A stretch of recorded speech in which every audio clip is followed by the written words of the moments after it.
Karena mungkin rumah sama kantornya si papa mama nih nyambung jadi satu.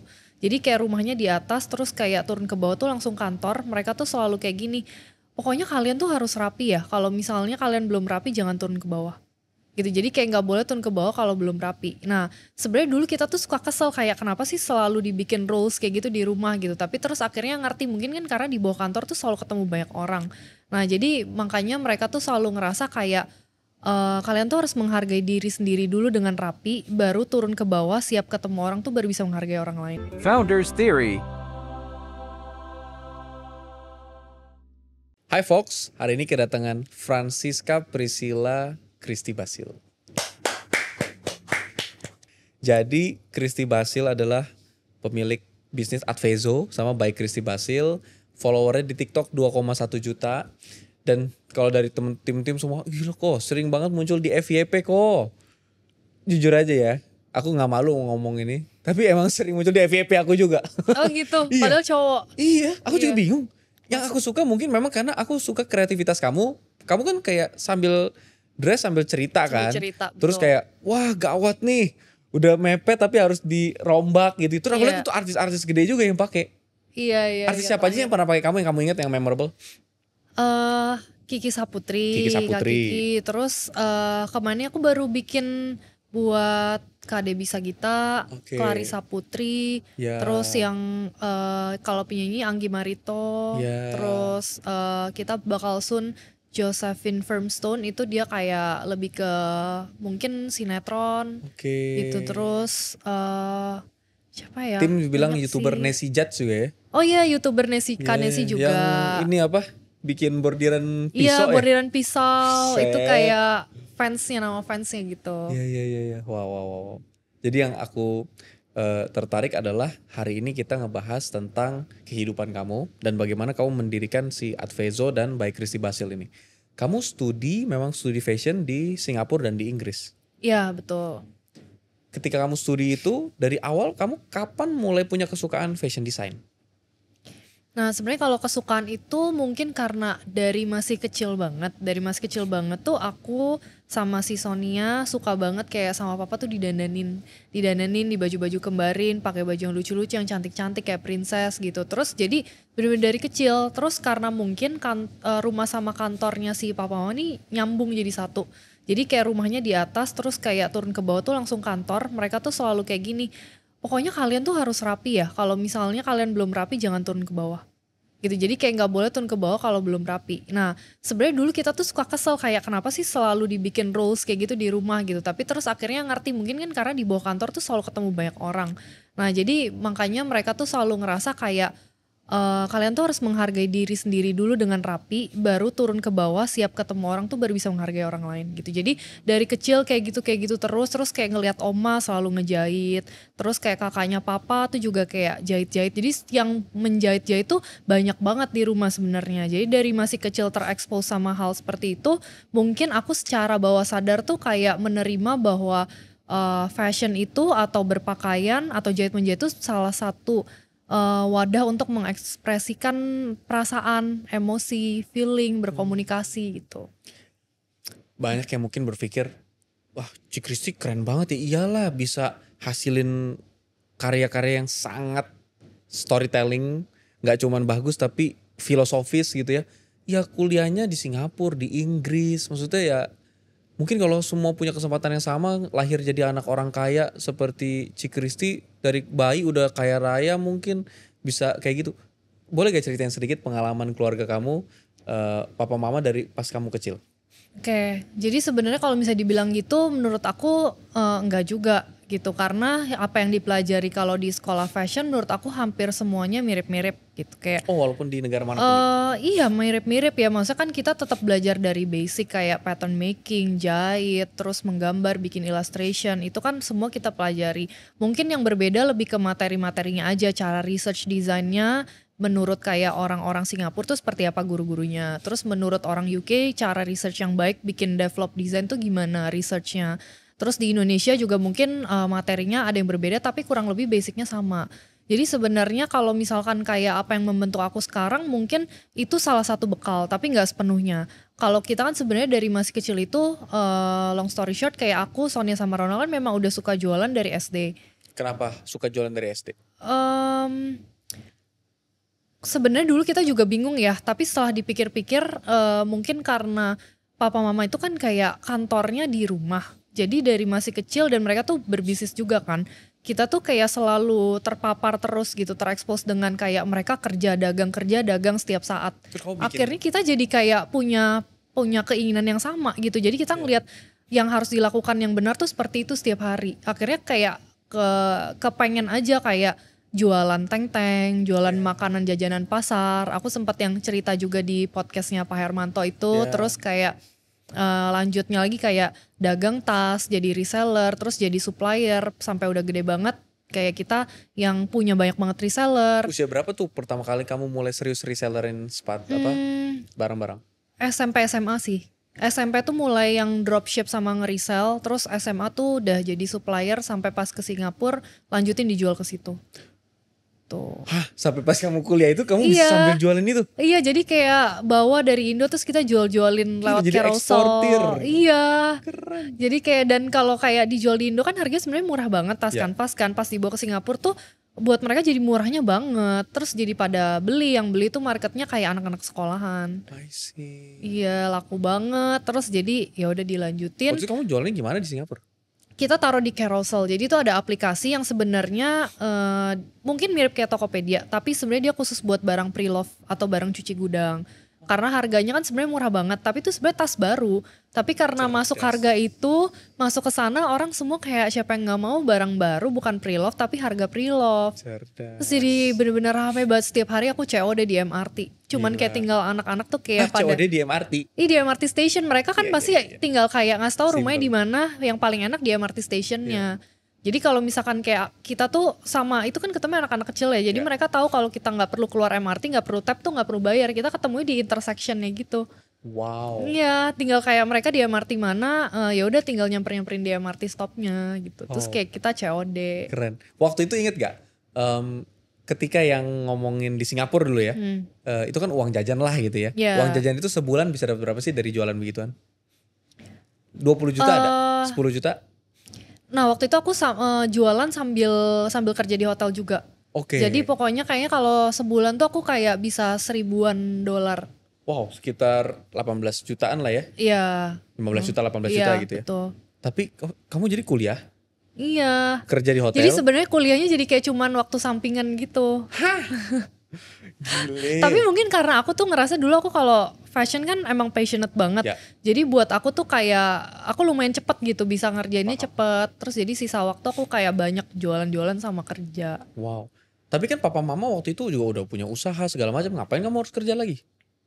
Kan kuliah juga dibayarin dong. Bener. Tapi memang mungkin karena dari masih kecil yang kita bilang jualan teng-teng di SD itu, mereka memang suportif banget. Mungkin gini, makanya kalau misalnya orang pikir itu gara-gara kita dimodalin untuk sekolah keluar dan lain-lain, enggak juga. Menurut aku modal utamanya itu menurut aku karena kita dibekali oleh pengetahuan, mindset, terus value-value yang tepat untuk berdagang. Ya. Jadi ketika masih kecil itu memang pas tahu itu sebenarnya juga nggak ada cuannya sih, bocuan gitu untuk kayak kita coba-coba jualan kayak gitu. Cuman menurut mereka itu adalah bekal yang bagus banget gitu. Jadi bener-bener support banget sampai kita mau jual rugi pun nggak apa-apa. Yang penting kita belajarnya tuh banyak banget di situ.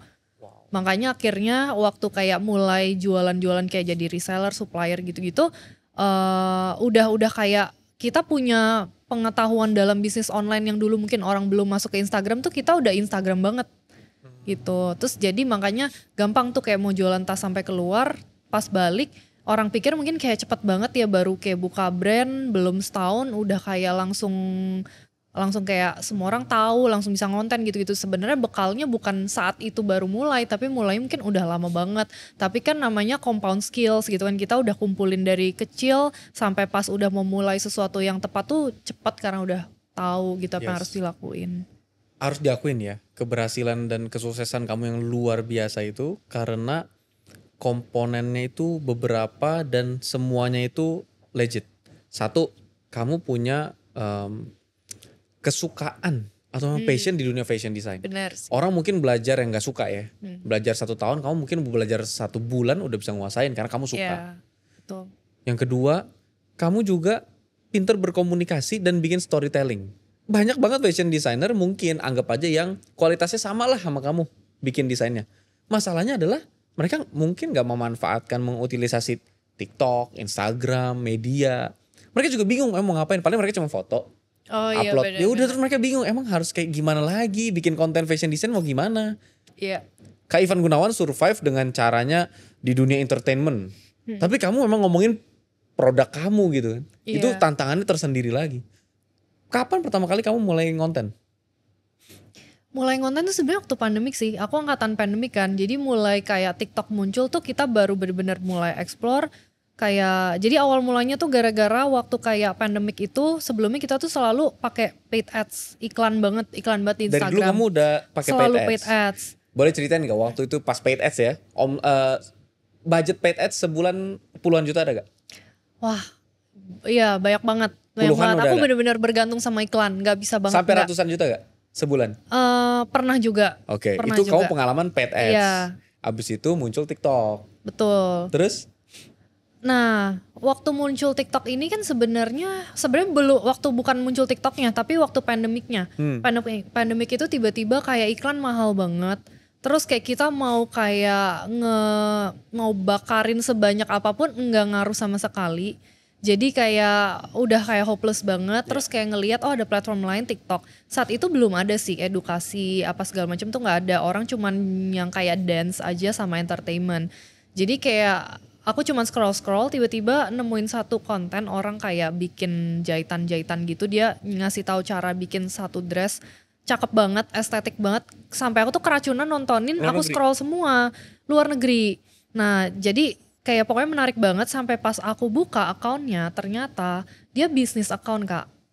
Terus aku saat itu langsung kayak wah. Gue di marketingin selama ini tanpa Iya, sadar gitu ya. terus kayak oh ternyata ini bisa nih, ini di Indo belum ada sama sekali sih, kayak orang belum ada masuk edukasi, belum ada bisnis account tuh nggak ada. Akhirnya aku coba aku lakuin yang sama, aku jiplak persis, naik banget. Terus habis itu aku pikir-pikir kayaknya sebenarnya aku dengerin cerita klien kan banyak yang menarik ya, coba Iya. diselip-selipin gitu. Pertama cuma teks doang, naik lagi, terus ditambahin VO, naiknya sampai selalu jutaan. Akhirnya dilanjutin terus, kayak oh ternyata responnya tuh positif banget, kayak Gila. diadaptasiin, coba dimodif lagi, terus ternyata ya it works gitu. Let's say ini cuma pakai angka satuan gitu ya, bukan nilai yang sebenarnya.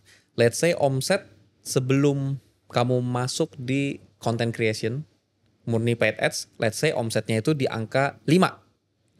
Setelah kamu masuk di jadi content creator di TikTok, omset kamu ada di berapa kali lipatnya 5? 10, 15, atau 7, 8, atau 20, atau 100? Kalau yang sebelum itu 5. Kalau sebelumnya 5 ya, sekarang sampai wah perubahannya besar banget sih, Kak. Dari 5 itu mungkin menuju ke bisa hampir 100. 20 kali lipat. Iya. Oke. Heeh. Kalau budget marketing yang kamu keluarin waktu kamu 5 itu kan pasti keluar budget marketing buat paid ads segala macam. Let's say budgetnya itu 2. Sekarang budgetnya berapa? Budget. Mungkin kalau tadinya 2 ya, jadi waduh, soalnya aku kayak pernah juga aku matiin full terus full organik juga bisa. Cuman karena aku pikir ya nggak boleh jadi satu-satunya ketergantungan. Terus akhirnya aku tetap ada sedikit gitu. Jadi sekarang tetap ada sedikit. Kalau dulu 2, sekarang 2 juga, 4, Enggak, mungkin setengah lah. 1. Setengah. Maksudnya kayak 0,5? 0,5. Iya. 0,5 sampai 1 lah gitu. Wow. Kalau ada campaign besar kita naikin ke 1 Oke. gitu. Jadi teman-teman para pebisnis, ini adalah apa yang Christy Basil alamin. Tentu kalau langsung di copy paste begini dan mulai sekarang momentumnya beda ya nggak bisa works juga. Ada momentumnya dan ada terlalu banyak faktor yang nggak bisa langsung ditiru. Apalagi kalau kategori bisnisnya mungkin udah jelas langsung berbeda. Iya. Tapi konteksnya adalah kalau dulu omsetnya sebelum ada dunia konten itu di 5, sekarang Christy Basil ada di 100. Berarti 20 kali lipat peningkatan omset. Sedangkan kalau dulu budget marketingnya itu di 2, sekarang bisa cuma 0,5, cuman seperempatnya. Atau kadang-kadang ya setengahnya doang dari yang waktu lalu karena kebantu sama content creation. Oke. Kendalanya adalah kan kadang-kadang bikin konten tuh blok. Kayak aduh, apalagi ya? Aduh, apalagi kamu udah cukup lama dari 2020 pas pandemik sampai sekarang udah 4 tahun kan. Benar. Dulu mungkin apapun jadi sesuatu yang baru. Sekarang Iya. mungkin mulai muncul banyak konten kreator saingan lah, apa dan segala macam. Benar. Pertanyaan pertama aku dulu adalah ini. Dengan banyaknya mungkin yang ngikut-ngikutin bikin jadi kayak Christy Basil, sejauh ini Christy Basil masih nomor 1 ya? Secara Kalau jumlah di follower. TikTok, iya di Iya. TikTok iya. Heeh. Oke. Tapi di platform lain Sebenarnya platform lain kalau masih yang Christy khusus Basil ya? storytelling iya sih. Untuk Yang fashion maksudnya ya? untuk fashion designer yang konten cuman aku. Yang lain maksudnya bahkan yang belum. konten cuman kamu ya? Iya, yang lain konten tuh maksudnya bukan benar-benar konten ya, mereka cuman kayak bikin highlight reels Exactly. aja gitu. Jadi sebenarnya pembeda utamanya adalah cara kamu mengkomunikasikan value ya. Tapi kan mungkin juga mereka bilang ya itu memang gak gampang. Kan orang bilang gampang, TikTok kan cuma joget-joget doang.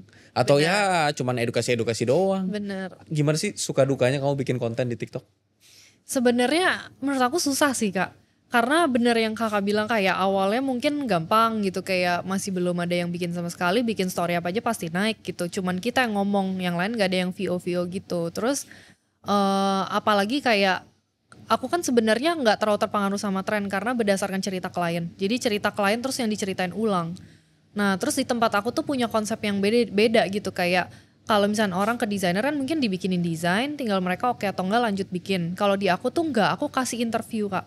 Jadi mirip kayak kita kayak gini, cuman nggak ngomong. Kadang ada ngomong, kadang enggak. Jadi jadi pertanyaan tuh kayak banyak banget tentang kayak kapan pertama kali ketemu, gimana ceritanya, terus kayak zodiaknya apa yang bikin mereka ngerasa itu cocok atau banget. beneran mempengaruhi kamu sih? Ini beneran, mereka tuh bahkan tahu kalau datang ke tempat aku yang pertama mereka terima adalah interview desain setelah mereka booking. Sampai zodiaknya ditanyain? Nah tapi gini, dari semua pertanyaan itu mereka nggak wajib jawab semua. Oke. Cuman dari pertanyaan yang mereka ngerasa paling nyantol mereka jawab. Tapi aku suka banget loh. Ini keren banget. Kamu tuh bikin emosionalnya itu loh yang mahal. Iya. Karena marketing itu all about emotional, bukan tentang rasionalnya, bahannya dari berapa atau jahitnya gimana, modal bahannya berapa. Kamu tuh bisa Iya. masuk ini ya, dress wedding kamu itu sesuai sama cerita cinta kalian, itu kan itu keren banget. Iya. Oh gitu, itu dari dulu udah begitu? Awalnya kan sebenarnya dari aku dengerin doang, terus aku ngerasa ini ceritanya menarik, bikin. Lama-lama tuh kalau udah banyak desainernya, terus udah banyak yang bantuin konten bikin skrip, kan udah nggak bisa kayak aku sendiri. Jadi kita bikin kayak ada SOP-nya. SOP-nya tuh semua nerima itu dulu. Jadi sebenarnya pertanyaan tuh cuman pancingan untuk mereka bisa cerita sesuatu. Setelah itu baru dibikin satu decknya ini tuh desainnya berdasarkan cerita. Mereka research dulu. Sebenarnya di tempat aku yang lama banget itu bukan bikin desainnya, bukan bikin sketsa, tapi research ceritanya sama menggali story, terus kayak apa yang mau dimasukin, misalnya bagusnya ke bordiran, ke bahan, ke motifnya, ke siluet gitu, dipikirin dulu gitu. Setelah itu baru fitting. Jadi itulah yang ngebedain memang lulusan Singapura dan Inggris adalah salah satu cara dapat konsep ngeriset desain itu, salah satunya ya mungkin nggak diajarin plak-plak gitu, cuman jadi bikin kamu tuh berpikir lebih out of the box. Daripada betul. umumnya kompetitor lah gitu ya. Betul. Karena kan ya jujur aja aku jarang lah tahu kalau kompetitor kamu nanyanya kayaknya siapa, nggak sepersonal itulah. Mungkin mereka bahkan nggak tahu kali kisah cintanya kliennya apa gitu kali ya. Oh ya kayaknya sih mungkin nggak ya mungkin enggak sih, nggak sampai kayak gitu ya. Dan kamu punya kebutuhan itu karena kamu bikin storytelling bajunya, juga gitu kan. Betul. Bikin bajunya plus kamu juga bisa jadiin kontennya dan juga. segala macam. Iya. Menarik. Kalau buat kamu endorsement itu works gak? Sekarang work sih. Dulu kan aku pikir kayak ngapain aku kayak fokus ke yang lain padahal aku punya aku gitu ya. Tapi ternyata mungkin pengaruh juga kayak aku udah membentuk branding yang tepat gitu. Terus kayak konten udah lama, akhirnya banyak brand yang atau aku sendiri merasa brand-brand ini tuh align sama apa yang aku butuhin. Misalnya bahan, mesin jahit atau apapun itu. Maksudnya kamu yang di endorse sama brand gitu ya? Iya. Kalau sebaliknya? Sebaliknya ya. Sebaliknya tuh maksudnya gimana? Kamu mengendorse pasangan yang mau menikah. Udah aku bikinin dressnya gratis deh. Oh, endorsement kayak gitu. Itu works gak buat kamu? Masih juga sih, kita collab sih jatuhnya Kak. collab. Jadi biasanya kalau collab itu aku kayak kasih beberapa pilihan. Ada yang kalau mereka mau hak milik boleh mereka beli sendiri bahannya. Kan mereka punya preference sendiri. Tapi kalau mereka mau balikin aku yang support semua gitu. Jadi tergantung Dan mau itu masih kebutuhannya seperti apa. konsep collab itu works buat kamu? Membantu penjualan atau enggak juga? Nah, tergantung Kak, karena sebenarnya menurut aku kalau misalkan orang punya ekspektasi itu bakal langsung balik jadi sales, menurut aku udah nggak bisa kayak gitu. Jadi sebenarnya bentuk endorsement atau collab itu lebih ke long term investment. Jadi kita kumpulin portfolio kita tuh jadi besar, banyak. Jadi ketika ada orang mau bikin itu sebenarnya yang kita tarik adalah kualitas pelanggannya. Kualitas Ya. pelanggannya. Ya mungkin jumlahnya tidak sama tapi ketika mereka kayak deal itu mereka datang dengan ekspektasi tuh bayaran yang tinggi gitu. Iya. Ya. Kalau di sisi pricing, kamu tuh menempatkan diri middle up atau kelas pasar Kalau mana? sekarang mungkin jadinya middle up juga sih Kak. Oke. Heeh. Tapi kalau bersaing sama kelas middle up lainnya, kamu di Oh, middle up yang masih affordable atau paling masih yang mahal affordable, masih yang Oke. affordable. Untuk kelas middle up kamu tuh masih yang affordable. Iya betul. Menarik. Selama kamu menciptakan sangat banyak desain, konsep sampai jadinya, satu karya apa yang paling memorable buat kamu? Ada satu nih gaun dongeng. Jadi Gaun dongeng. gaun dongeng. Jadi ini juga mirip-mirip mungkin karena mirip-mirip kayak aku juga kan suka storytelling kan. Yang kayak jadi cerita itu dia suka banget dari kecil diceritain orang tuanya cerita-cerita daerah gitu di Indonesia. Ini klien kamu? Iya klien. Oke, Tapi terus? memang waktu itu kita karyain juga sih untuk kayak Oke. kita waktu itu pernah kayak collab sama museum untuk ditaruh beberapa hari gitu. Oke. Terus kayak pernah fashion show juga pakai ini. Terus Oke. jadi kayak gaun itu dibikin dari seluruh cerita dongeng Indonesia. Satu gaun. Satu gaun. Jadi Seluruh kayak cerita dongeng Indonesia. jadi kayak di bordirnya ada Candi Prambanan, terus ada Borobudur, ada apa ya kayak yang Malin Kundang, Sangkuriang, itu semuanya ada bordiran cerita. Jadi kalau misalnya dilihat dari atas sampai bawah dia muter gitu ada semua cerita-cerita rakyat, cerita rakyat Indonesia gitu. Menarik. Itu yang paling memorable. Kenapa Iya. itu paling memorable buat kamu? Karena proses bikinnya lama banget kan, kita ngumpulin kayak cerita-cerita dongengnya itu dipelajari cerita, terus kita cari highlightnya apa yang bisa diambil dari setiap cerita, terus iya. bordirnya dibikin satu-satu, dan satu-satunya mesti kecil banget tapi detail, kalau enggak orang nggak bisa ngerti nih apa bentuknya. Terus habis itu dipasang ke satu gaun, nah gaunnya juga nggak bisa kayak lurus doang kan, dia mesti ada ekornya panjang supaya bisa masuk semuanya. Jadi prosesnya lumayan kayak ribet. Terus kita bikin gaun itu juga collab sama satu vendor berlian gitu. Vendor headpiece dan berlian. Jadi dia kayak bikin di headpiece itu ada berliannya. Terus kayak dia bikin kayak pohon beringin. Jadi ada satu cerita rakyat yang ada pohon beringinnya dari Jogja. Kalau nggak salah dia bikin itu jadi body aksesoris gitu. Jadi sebenarnya lumayan detailnya itu yang susah gitu. Gila. Itu mengkawinkan beberapa hal jadi satu tuh ya. Itu Iya. kira-kira berapa lama bikinnya? 3 bulan, 6 bulan?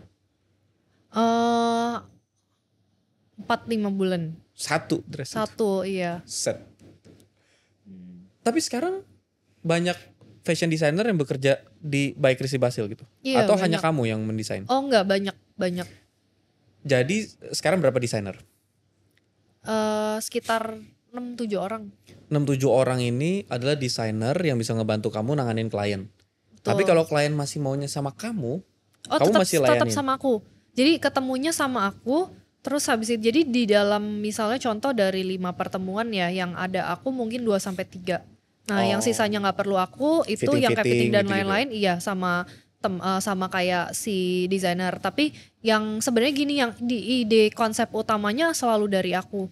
Terus desainer itu research, sketsa Ya. sampai seluruh bikin technical flats-nya Ya, gitu. paham. Ya. Menarik. Untuk membuat scalable itu ini masih semi scalable yang menarik karena konsep Iya. ini tuh sangat sulit di scalable. Orang Betul. maunya tangan kamu. Betul, memang susah. Mereka juga Iya. ekspektasinya pasti harus ketemu akunya banyak Iya. gitu. Tapi dengan begitu makanya kamu bisa charge yang lumayan lah gitu kan. Iya, Walaupun iya. masih affordable gitu ya. Tapi kan kadang-kadang mereka datang dengan ini kan wedding dress nih ya. Seumur hidup tuh satu kali. Punya satu baju itu doang gitu kan. Ya kecuali mereka sering nikah Iya. gitu ya, itu beda cerita. Tapi gimana pun gaun pertama juga pasti memorable lah. Iya. Mereka tuh punya ekspektasi sangat tinggi. yang menurut aku kadang-kadang nilai yang mereka bayar tuh nggak sebesar ekspektasi mereka. Mm-mm. Jadi itu beban yang besar banget. Biasa kamu Betul. how to handle it? Kan ada alasan sebelum mereka datang ke aku juga ya, karena mungkin mereka juga udah lihat banyak dari konten-konten, mereka udah banyak cerita yang mereka relate juga sama mereka. Ketika mereka datang itu sebenarnya bukan dengan karena istilahnya mungkin kalau kayak di marketing tuh mereka udah bukan cold market gitu. Oh, ibaratnya mereka udah kayak menyerahkan diri. Iya, Kristi, lakukanlah apa yang harus mereka kamu udah hot lakukan gitu ya. market gitu. Jadi ibaratnya tuh kayak mereka datang bukan yang kayak ngobrol dulu, nanya dulu. Kita tuh bukan membangun masa pacaran. Masa pacaran udah terbangun di konten. Jadi mereka tuh datang dengan mereka udah tahu, mereka udah percaya bahwa ini yang mereka mau gitu. Ya. Iya. Jadi membangun branding, popularitas, engagement di sosial media itu nggak hanya mempermudah kita ditauin orang, Betul. tapi ketika proses dealingnya pun itu sudah dipermudah karena mereka sudah tahu selera kita gimana, mereka tahu dan mereka trust sama nilai kita, datang tuh udah tinggal ces gitu ya. Iya, ada emotional connectionnya itu udah terbangun lewat konten sih. Wow. Ya.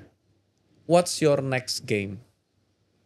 Abis ini sekitar 1 tahun lagi, di bayangan kamu apa yang kamu lakukan?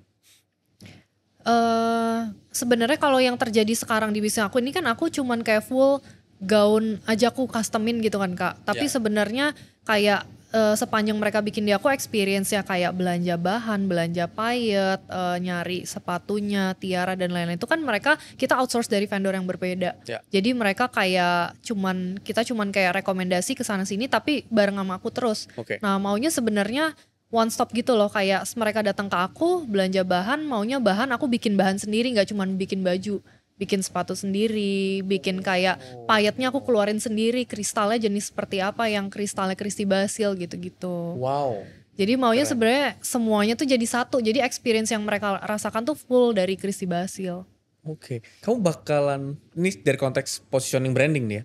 Semuanya bakal namanya by Christy Basil, sepatu by Christy Basil, atau kamu bakal juga bikin anak-anak sub-brand yang grupnya by Christy Basil. Bakal ada anak-anaknya juga sih. Sub-brand. Iya, jadi kayak biar bisa disesuaikan dengan marketnya juga. Kamu tuh berarti di bayangan kamu bentuknya harus ada experience store-nya gitu ya? Iya benar. Yang Karena sekarang sekarang jadi butik mereka kamu. mereka Ya. sekarang juga ngelakuin itu kan, semuanya experience-nya tuh ada tapi aku harus outsource semua. Di daerah mana sih experience store kamu? Kalau yang fitting dan lain-lain kan di Citra itu studio fittingnya. Oke. Kalau yang belanja bahan Jakarta itu Barat biasa, gitu ya? iya kita masih pindah-pindah. Ada yang di Pondok Indah. Jadi kamu ajakin mereka pas Iya, belanja bahan? iya. Kamu ada di situ juga? Iya bener. Wow. Jadi mereka tuh bener-bener kayak membutuhkan pendapat kita juga. Kita harus tukeran pendapat waktu mereka fitting. Jadi bahan itu bisa di fittingin juga di badan. Menarik. Nah. Kamu masuk ke holistic gitu ya. Kamu pengennya semua hal aspek kamu bisa. Aku pikir tadi kamu bakal main ke yang ready to wear. Tapi memang kamu udah punya di Ada Atrezo juga, ya. betul. Tapi kamu ngerasa kalau dari sisi bread and butter, money mesin paling gedenya nih tetap masih dari custom. Custom. Dan kamu mau gedein di holistikin yang customnya ini. Iya. Kamu lebih main kolaborasi. Dalam artian kolaborasi itu misalnya contoh pakai style Pak Hermanto. Udah akuisisi aja lah. Gitu kan. Oke nih ada toko bahan apa. Atau ini daripada kamu harus punya tim lagi sendiri buat bahannya, buat sepatunya, buat ini. Udahlah akuisisi. Atau kamu lebih suka yang benar-benar bikin dari awal lagi? Kalau aku sih sukanya yang langsung diambil gitu Kak. Akuisisi? Yang udah ada gitu. Oke. Karena kan maksudnya sama aja kita bangun dari nol kan pada akhirnya kita mau achieve di level yang sama juga kan. Keren. Berarti kamu Iya. sekarang lagi mau mengakuisisi brand atau udah sudah Enggak, terakuisisi? belum. Cuman maksudnya kalau kakak nanya kayak next game-nya yang Iya. aku pikirkan dari dulu sih maunya ke sana. Menarik. Iya, terus udah ada kayak banyak pembicaraan untuk kita mau aku kerja sama dengan beberapa toko yang maksudnya kayak bisa bikin brand sendiri bahannya atau apa-apa tuh tapi kayak masih belum sekarang ini masih belum bisa membagi fokusnya lah gitu. Oke. Let's say kita ngomongin sedikit angka, matematika gitu ya. Di bayangan kamu ketika kamu lebih effort, itu kan effort banget ya. Kamu fashion design terus sekarang harus ngurusin misalnya next game-nya kamu mau ngurusin sesuatu yang belum pernah kamu pegang sebelumnya. Walaupun kamu akuisisi pun kan kalau kamu nggak ngerti effort banget gitu ya. Pasti kamu akan belajar lagi lebih banyak lagi dan segala macam. Tapi effort itu kira-kira menurut kamu itu secara bisnis akan naikin berapa kali lipat targetnya menurut kamu yang realistis buat diri kamu sendiri ketika kamu udah nanganin itu holistik dibanding kamu cuman ya seperti sekarang pokoknya bikin baju. 5 kali lipat ada? 10 kali lipat? Atau hanya 2 kali lipat?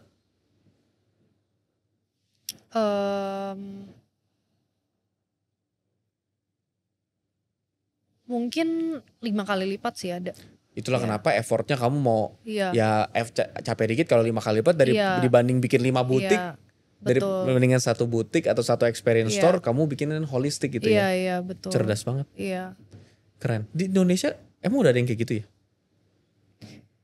Di Indonesia sih belum ada sih, Kak. Kayaknya setahu aku Iya. ya, aku lihat pokoknya fashion design ya pokoknya fashion design. Iya, Tapi iya. kalau di luar ada? Oh, tapi nantinya pun kalau misalnya itu bakal kayak jadi punya aku tuh kayak nggak mungkin nggak brand aku juga gitu, Kak. Brandnya bisa beda-beda, cuman Ya. maunya Satu diperluas di ekosistem scale kamu up. kan. Iya, betul, Tapi betul. dan kamu akuisisinya jadi satu Betul, grup ya kan. iya, iya, Di iya, Indonesia betul. kan belum ada yang gitu kan. Belum ada sih. Kalau di luar negeri kamu lihat udah ada. Di Atau luar ini kamu negeri terinspirasi sih, sendiri aja nggak, gitu? di luar negeri sih ada. Di luar negeri ada beberapa brand yang aku tahu dia bisa bikin kayak gitu. Menarik. Iya. Dan menurut aku kalau mau bikin kayak gitu itu nggak semua orang pun ya mungkin sesama fashion designer udah tau lah di luar negeri ada gitu tapi bikin di situ di Indonesia kan effortnya banyak. Bisa jadi dia mikirnya waduh ini susah juga Iya, ngebayanginnya fokusnya gampang nih terbagi, ngejalaninnya gimana. Mm. Menurut kamu apakah kamu punya satu ekspektasi satu hari orang sama sekali nggak perlu ketemu kamu lagi untuk ini berjalan? Atau kamu tetap ngerasa kayaknya nggak deh, aku sukanya misalkan kayak apa Ana Avanti misalnya, yang pokoknya sampai kapanpun ya kalau lagi mau bikin fashion design tetap harus ketemu kamunya. Suatu saat bisa. Soalnya kan memang kalau di luar negeri kan yang brand-brand yang udah branded banget gede itu kan sebenarnya yang terkenal sudah bukan, maksudnya brandnya terkenal, terus yang jadi desainernya jadi terkenal karena di under brand itu gitu. Oh, make sense. Iya, jadi sebenarnya bisa, tapi kitanya harus bener-bener di scale up sampai besar banget dulu, baru kayak kita bisa membuat bisa mempersonal brandingkan desainer kita gitu. Ini menarik nih. Mempersonal brandingkan desainer kita. Iya. Ini akan membuat hal yang sangat positif di satu sisi karena dengan dia personal branding juga kuat, kamu akan sangat terbantu. Omset mungkin pasti nambah, tapi minusnya sepengalaman aku ngeliat Indonesia, kalau personal branding tim kuat, seringkali timnya itu mulai berpikir udahlah saya bikin sendiri aja. Apalagi di dunia fashion design. Iya, iya. What do you think about it? Sebenarnya memang pasti seperti itu sih, Kak, karena yang terjadi di luar kan juga sama, kayak dia misalnya udah kayak 5 tahun, 6 tahun, 10 tahun udah cukup, dia juga punya kayak brand lagi sendiri, kayak dulu si Karl Lagerfeld itu kan juga dia di Chanel, tapi dia juga ada Karl sendiri gitu, jadi tetap pasti ada sih gitu.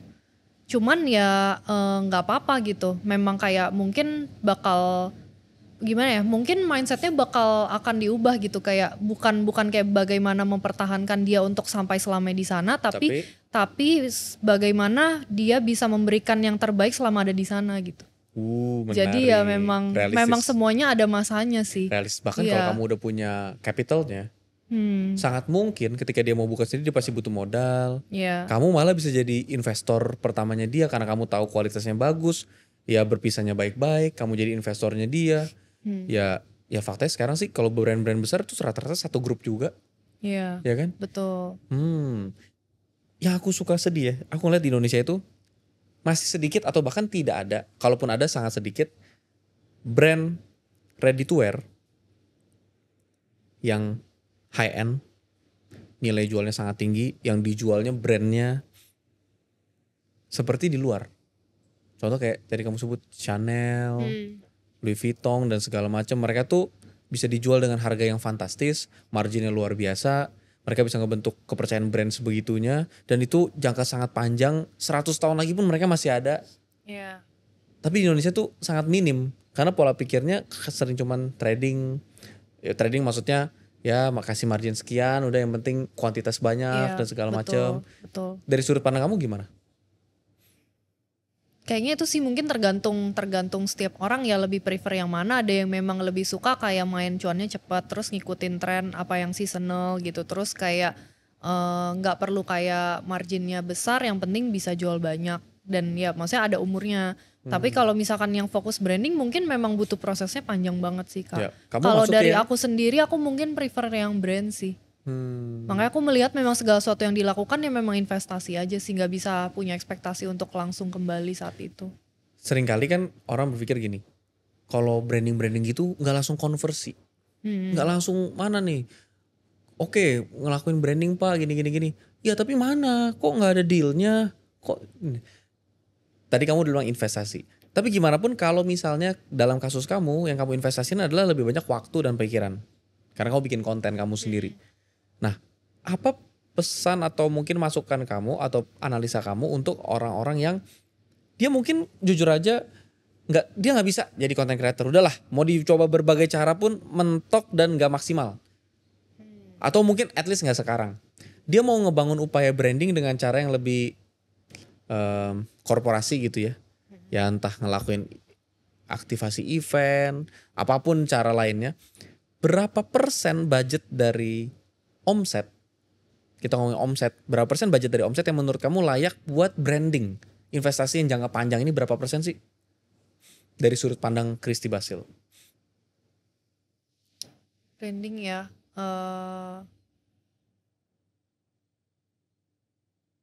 aku sih bisa 50% sih. Dari omset. Misalnya omset kamu sebulan 1 miliar. Berapa nilai biaya yang kamu rela keluarin setiap Kalau bulan? dari omset ya, dari Ya. omset mungkin 20-30 Oke, itu kamu rasa layak buat branding? buat branding ya. Ini karena konteks bisnis kamu ya.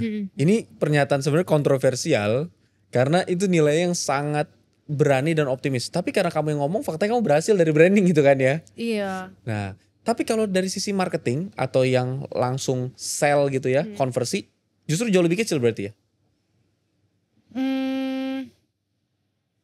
Aku tuh gini sih Kak. Jadi sebenarnya branding dilakukan bisa kayak budgetnya gede banget, tapi tuh nggak setiap campaign itu selalu branding.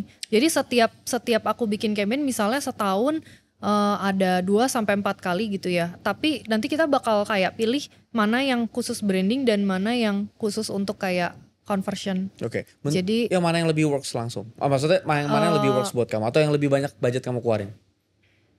Branding atau yang konversi langsung? kalau yang budgetnya sama gede sih Kak. Jadi gini sama gede cuman kita pilih. Jadi kayak misalnya kalau setahun 4 kali ya aku sih selalu rumusnya gini. Kalau yang sekarang aku udah collab sama yang menghasilkan yang brandingnya bagus, yang nextnya aku bakal sama yang bener-bener artis yang kayak misalnya dia pemain GGS gitu. Langsung Aku kayak bisa konversi sebut gitu ya? nama gitu gak sih? Boleh-boleh aja sih. Ya Sama-sama pokoknya aja. ya pokoknya kayak yang bener-bener yang kayak semua orang tahu banget dia siapa terus langsung cepat Oh itu baliknya. bakalan konversi? Iya. Terus kalau yang branding? Yang branding tuh yang orang nggak banyak tahu tapi dia adanya mungkin di kelas sosialita. Dia punya komunitas yang punya kualitas orang-orang yang bakal bisa spendnya tinggi banget. Itu dalam kan kayak konteks ini begitu. iya orang-orang nggak bakal tahu sih. Cuman kalau misalnya kita pakai kayak niche banget di market itu yang benar-benar kecil, mungkin kayak misalnya dari kayak cuman 10 orang ya at least ada satu aja tuh udah gede banget gitu. Berarti artinya ini dalam konteks ini adalah sebenarnya dua-duanya sih oke ngerti. Jadi gini, dari bahasa kamu, aku terjemahin ke bahasa aku, jadinya yang kamu lakukan adalah kamu bedain customer segmen kamu seenggaknya sekarang jadi 2 customer segmen. Iya betul. Customer segmen yang satu itu yang lebih high end dan customer segmen yang kedua kita anggap aja yang customer Yang lebih merakyat. Ya merakyat gitu ya. Nah kalau yang high end ini karena prosesnya itu funnelnya cukup panjang, jumlahnya juga sedikit, nggak bisa diharapin langsung deal bulan ini, tapi sekali deal mungkin berapa kali lipat nilai yang biasa? 10? Iya 10 Bisa 10 kali lipat gitu kan. Nah sedangkan kalau yang versi merakyat ini yang kamu sebut tadi marketing, yang ini kamu sebutnya branding. Jadi yang kamu maksud branding adalah cara pendekatan ke si yang high end ini. Iya betul. Wah ini memang effort, kamu harus ngebagi otak kamu juga ke yang segmen atas dan segmen menengah. Iya, makanya kayak diganti-ganti gitu. Yang ini kita bakal ke sana, yang ini ke sini gitu. Kayak selalu gantinya gitu terus ganti-ganti. Tapi gimana caranya ketika kamu misalnya kolaborasi nih sama ini, kamu ngukurnya itu maksimal berapa lama untuk konteks kamu? Misalkan kolaborasi yang di bayangan aku nih ya. Oke ada artis. Oke Kak kita bikinin ya bla bla bla dengan tipe-tipe yang tadi kita bikinin. Nanti tinggal posting ini by Christy Basil. Tapi kan ada waktunya dong. Maksudnya sampai berapa lama ini dianggap works atau tidak works? 3 bulan kah? Atau kamu Ya pokoknya kalau 3 bulan pun belum ada deal masih it's okay lah. Buat kita ngomongin high end customer dulu. Sebulan sih Kak. Sebulan itu udah langsung Sebulan kelihatan. kelihatan sih biasanya. Kamu akan selalu nanya soalnya kamu tahu saya dari mana. Iya selalu nanya. Kamu selalu monitoring karena itu sentuhan Iya. kamu langsung ya. Heeh. Menarik. Kalau yang merakyat sebulan juga atau 2 minggu malah udah kejadian? Kalau yang itu bisa langsung Hari yang sama Iya. saat diposting. Beberapa hari lah, seminggu mungkin. Wow. Iya. Tapi itu yang paling cepat, apalagi yang misalnya dia mungkin lihat kamu 6 bulan yang lalu atau setahun yang lalu dia Iya. baru pakai gitu-gitu ya. Iya, benar. Wah, keren. Kamu lebih banyak dapat customer baru atau repetisi customer dari relasi keluarganya? Ya, hari ini mamahnya, hari ini dia, besok tahun depan kakaknya, tahun depan adiknya, tahun depan keponakannya. Ini sebenarnya aku karena kayak kalau misalnya dibandingin, sebenarnya dua-duanya tuh berjalan banget. Tapi kalau misalnya dibandingin karena jumlah yang terpapar konten tuh kan lebih banyak ya. Jadi yang baru lebih banyak sih dibanding Daripada yang repeat. Yang repeat tuh kan kita kalau nunggu adanya nunggu setahun 2 tahun lagi Iya. gitu ya. Berarti betapa itu memang fokus di konten. Kamu habisin waktu berapa lama seminggu buat bikin konten? Apa setiap hari? Sehari berapa posting sih sekarang? Kalau 3? dulu kan kayak setiap hari 1. Kalau sekarang mungkin seminggu 3-4 lah, 3-4 konten. Ya 2 hari sekali Iya, posting gitu 2 ya. hari sekali biasanya. Sekarang fokusnya mencetak uang ya. Ya kan konten juga itu Kak. Iya ya. Iya. Iya juga ya. Iya, konten kan marketingnya. Jadi kalau mau lebih banyak kayak mencetak biasanya harus lebih rajin konten sih. Iya. Kenapa kamu turunin dulu sehari 1 sekarang 2 hari sekali? Karena lebih sibuk? Kayaknya karena aku memilih kayak kualitas kontennya sekarang. Kalau dulu tuh kayak apa aja bisa di-post, kayak misalnya mau sehari 2 nih, tapi misalnya ada 3 konten ini yang berturut-turut itu sebenarnya cerita klien yang sama, cuman kayak kita bedain sedikit kata-katanya, bedain cara berceritanya, jadi kayak semi testing gitu. Kalau sekarang kan mungkin udah kebaca, kita tahu kayak orang suka yang kayak gimana yang pasti naik. Jadi ya menjaga itu kayak ya udah selalu dibikin kayak pokoknya 1 klien ini 2 aja atau kayak 1 tapi bener-bener bagus. Effort bikinnya Ya. ini ya. Menarik. Dari sudut pandang kamu, TikTok algoritmanya apakah sekarang lebih sulit? Karena banyak banget teman-teman Iya. TikToker yang bilang, wah sekarang algoritma udah susah banget bro. Iya, jauh lebih sulit sih. Sebenarnya mungkin secara algoritma tetap rulesnya sama gitu ya. Dia tetap mencari siapa yang paling kreatif, paling bagus, naik.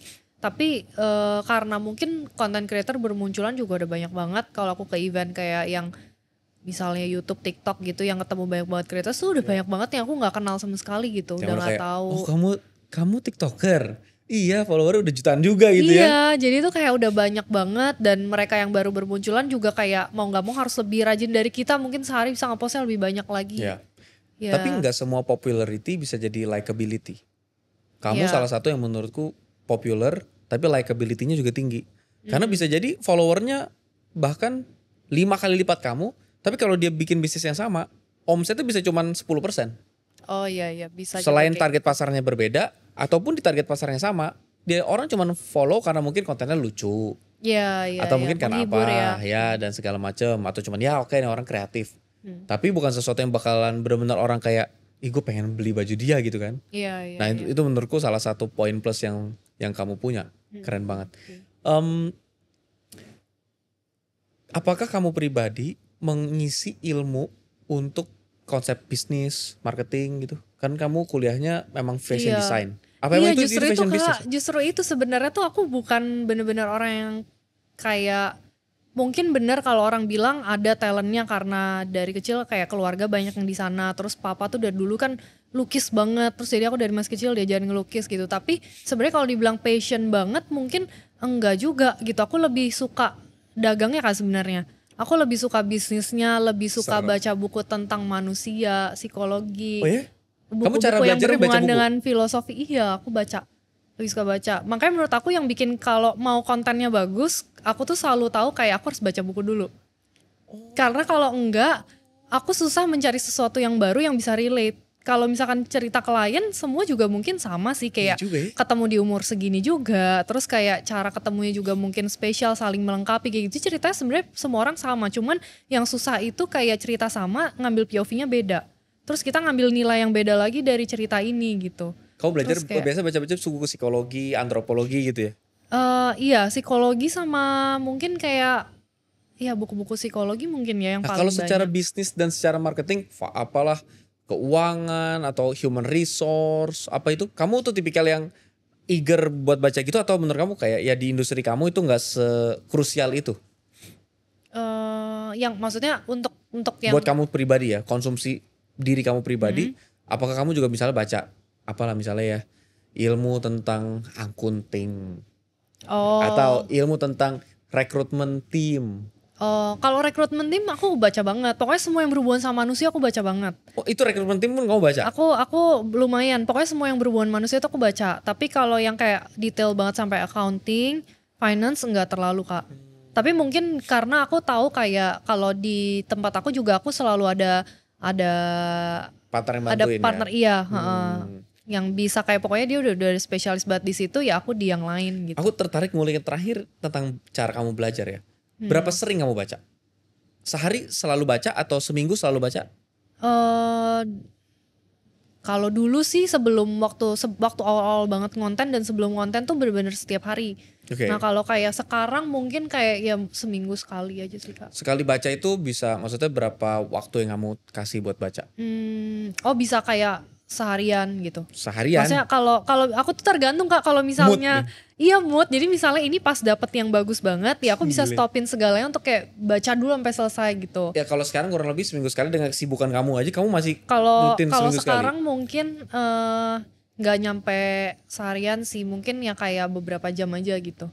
Kayak hari Minggu kosong, ada waktu beberapa jam aku baca. I see. Karena maksudku mau ngasih tahu bahwa aku pernah dengar Ko Andrew Susanto. Kan waktu itu kita sempat ketemu juga kan di Surabaya ya? Kayaknya iya deh. Ya di Idea Cloud Iya. terus dia kasih ilmu bahwa ayo kalau mau sukses anak muda belajar bangun pagi baca buku gitu-gitulah. Terus banyak komplain gini, ya kamu bisa baca buku karena kamu sudah kaya. Tapi kita ini masih belum kaya, kita nggak punya waktu buat baca buku. Tapi kalau dari cerita kamu justru sebelum kamu bikin konten kamu justru makin banyak Iya, baca. iya benar. Sekarang ya karena harus Lebih sibuk banyak jadi lebih susah. iya Iya. banyak manajemen justru kamu maksudnya banyak manage Oh, beberapa iya, hal iya, kamu iya. jadi harus Iya. manajemen waktunya Iya. dan segala macam. Tapi dari dulu kamu tuh pembelajar gitu ya. Dari dulu aku udah suka banget baca. Tapi aku bakal bisa bilang enggak sih kalau baca itu tuh sebenarnya bukan karena nggak ada waktu sih, itu sebenarnya habit sih Kak. Habit yang memang harus dibangun. Yang Ya. awalnya tuh mungkin kita susah kalau misal aku juga ngerasa kalau udah lama banget nggak baca lagi tuh kayak nggak langsung gampang masuk ke bawah sadar. Aku bisa ngerasa. Jadi kalau udah kayak sering baca, buka buku lagi langsung kayak rasanya baca beberapa kalimat tuh langsung kayak ngeresap semua gitu. Kayak ada otot. Iya betul Otot betul otak gitu betul. ya. Heeh. Jadi sebenarnya kalaupun kayak baru mulai sekarang pun juga nggak apa-apa sih, itu dibiasain aja gitu. Lama-lama kayak baca apapun sedikit tuh tiba-tiba langsung masuk gitu. Ya. Belajar tuh gak harus membaca. Tapi harus diakuin membaca itu lebih banyak mengolah imajinasi daripada sekedar menonton video. Iya benar. Karena membaca itu nggak ada visualnya, jadi kadang-kadang otak kita tuh dipacu gitu untuk memvisualisasikan dan itu biasanya lebih efektif buat pembelajaran. Benar. Tapi nggak harus membaca. Kalau teman-teman mungkin lebih suka belajarnya dengerin podcast gini. Betul. Banyak Dengerin yang bilang, podcast juga oke banget banyak Kak. yang bilang aku dengerin podcast Founder Story tapi podcast apapun terus aku cepetin 2 kali lipat katanya. Iya. Biar cepet iya. ya make sense juga. Cara Iya. apapun yang penting Betul, belajar. Betul. Jangan Atau sampai ikut nggak belajar. workshop gitu. Itu Ikut menurut kamu workshop, works? terus kayak ikut yang event-event talk show itu juga belajar sih. Aku justru yang paling sering tuh baca buku dan workshop tuh banyak banget. Oh. Aku pribadi dari kecil aku tahu persis cara belajar aku yang efektif itu adalah ngobrol. Lucu loh. Oh bro. Iya aku juga bingung. Pokoknya apa yang kita obrolin itu aku mungkin masih ingat sampai 10 tahun lagi aku masih ingat lah. Iya. Makanya apa yang kamu obrolin waktu di podcast Pak Hermanto itu Sampai masih inget. ya, Iya. ya mungkin hal-hal detail-detail aku lupa, Iya. tanggal lupa. Tapi konsep benang merah itu nggak bisa dilupain. Kalau baca itu juga cukup efektif. Tapi aku nggak terlalu suka. Oh. Jadi aku lebih suka baca ringkasan buku. Iya. Iya kan? Iya. Tapi kalau benar. ngobrol aku suka Konsepnya. karena kan ada orangnya, aku bisa tanya-tanya dari Iya. kecil. Iya. Iya iya Menarik. iya. Memang bisa gitu juga sih Kak. Jadi ya harapan aku tuh ini bisa jadi salah satu alat pembelajaran. Mau pakai alat apapun silakan. Yang penting tetap terus belajar. Mau kita sudah sukses, mau belum sukses, mau apapun yang terjadi, pokoknya belajar itu seru. Hmm. Kalau sampai belajar itu belum seru, mungkin kita belum nemu aja cara belajar yang efektif. Belajar itu bisa lewat baca, bisa lewat nonton, bisa lewat denger, bisa lewat ngobrol, bisa lewat lakuin langsung, apapun Iya. caranya, tapi harus terus menggali diri. Kristi, ini kamera kamu. Boleh gak kamu sampein sedikit aja buat orang-orang yang mungkin usianya baru 20-an, tapi ngerasa suka dibandingin sama lingkungannya dan ngerasa belum sukses. Terus dia ngerasa aku mungkin memang ya aku memang orang yang gagal. Aku emang ya takdirnya memang jadi orang yang gak bisa maju. Aku memang gak pinter. Aku emang orangnya kayak gini. Dan dia punya banyak banget blok di pikiran dia. Dan hari ini mungkin dia denger apa yang kamu sharingin. Dan gimana ngelihat seorang perempuan yang banyak disadvantage-nya dibandingkan laki-laki bahkan secara fisik. Tapi kamu bisa survive, struggle. Dan bahkan sekalipun kamu dimanjain dengan privilege orang tua yang bercukupan, tapi kamu tetap ngembangin otot-otot dagang kamu. Bukannya makin lembek, tapi malah kamu bisa menggunakan privilege itu untuk lompat jauh lebih tinggi. Dan menurut aku itu aku sangat apresiasi. Boleh gak kamu kasih nasihat, pesan, kesan untuk mereka? Silakan. Ya kalau menurut aku sebenarnya memang suka ngebanding-bandingin itu udah salah satu memang yang apa ya, kayak itu sesuatu yang harus bener-bener dihilangin banget. Kayak kalau misalkan kita nyari research sesuatu untuk kayak kita cari inspirasi itu nggak apa-apa. Cuman kalau pada akhirnya akan jatuhnya ngebandingin, menurut aku jangan dikonsumsi dulu. Jadi apa yang kita konsumsi setiap hari tolong difilter dulu. Karena itu akan ngebantu banget pertama. Setelah kayak kita udah tahu yang cara komunikasi orangnya atau bacaan atau apapun itu yang kita rasa kita bisa terima, sambil jalan kita explore apa yang kayak kita tahu, kita suka, kita bisa lakuin, terus kita punya kemampuannya atau mungkin kita punya skillnya, punya talentnya, atau itu cocok sama value kita, itu menurut aku wajib dicari juga. Kayak kalau misalnya sekarang menurut aku belum gimana ya, ngerasanya nggak ada, mungkin bukan nggak ada tapi belum ketemu. Jadi wajib dicari aja sampai ketemu karena itu kayaknya sesuatu yang normal dan dialami semua orang sih, kayak bingung ya, kayak krisis identitas gitu kan. Dulu juga aku pas awal udah jualan udah jualan teng-teng, jualan canvas bag, terus kayak harus ganti lagi ke fashion juga, saat itu aku juga mikir kayak kok aku ganti-ganti terus sih, sebenarnya mau ngapain gitu. Tapi mungkin emang waktu itu belum ketemu tepat semuanya. Jadi kalau aku ngerasanya tuh yang penting apa yang kita cari harus ketemu, antara itu harus ada passion kita, kedua harus ada skill kita, terus yang kita pilih jadi profesi itu harus ada demand-nya. Jadi kalau misalkan itu ada bergabung kayak kombinasi skill kita, passion dan ada demand-nya, itu pasti cocok banget. Jadi untuk dilakuin tuh happy, terus enjoy, dan kayak iya semua orang memang pasti cari gitu, apa yang kita lakukan orang cari. Nicely done. Teman-teman terima kasih banyak untuk waktunya, walaupun kalian hanya menonton, tapi itu bukan hanya, karena sekarang juga sedang belajar dan mungkin aja bisa jadi ini adalah konten yang mengubah hidup penonton selamanya.